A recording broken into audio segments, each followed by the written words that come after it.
The Diaoyu Islands dispute has aroused a nationwide voluntary boycott of Japanese products in China.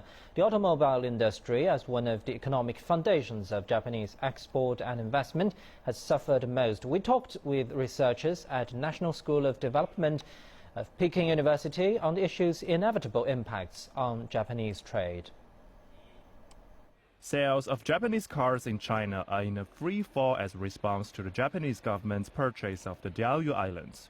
A number of Japanese manufacturers in China have been forced to temporarily suspend operations, and production volume has been reduced to half its usual amount following the Chinese National Day holiday. A report by J.P. Morgan released Tuesday projected a 70% decrease of Japanese auto exports to China in October to December, as well as a 40% drop of auto parts and other consumer products. Now, if Japanese car is not get sold in China, well, that's most happy for say, Germany. They're going to grab the market, the Philippines. They might welcome the Japanese car manufacturer to move their factories from China to Philippines or to Vietnam.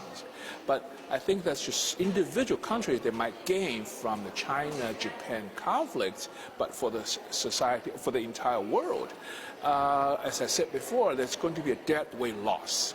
Toyota sales in September decreased 49% year-on-year compared to a soaring increase of 55% in BMW sales. Combining the recent recall incident, Toyota's share price fell nearly 2% on Wednesday. But Toyota is not the only company suffering.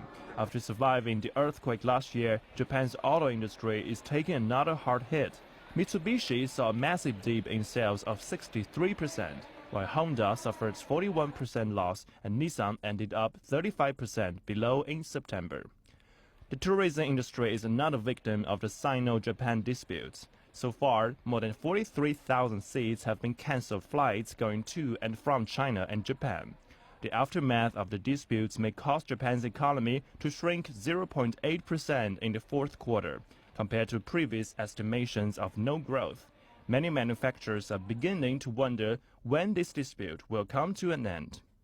Say another 3 to 6 months, might be over a year or so. It would depend on how Japanese government responded to Chinese emotional response. Of course, I know it's very difficult for Japanese politicians. All they want is to gain the elections. Japan made more than $200 billion in trade with its neighbor China last year. This figure is predicted to have downfall in 2012.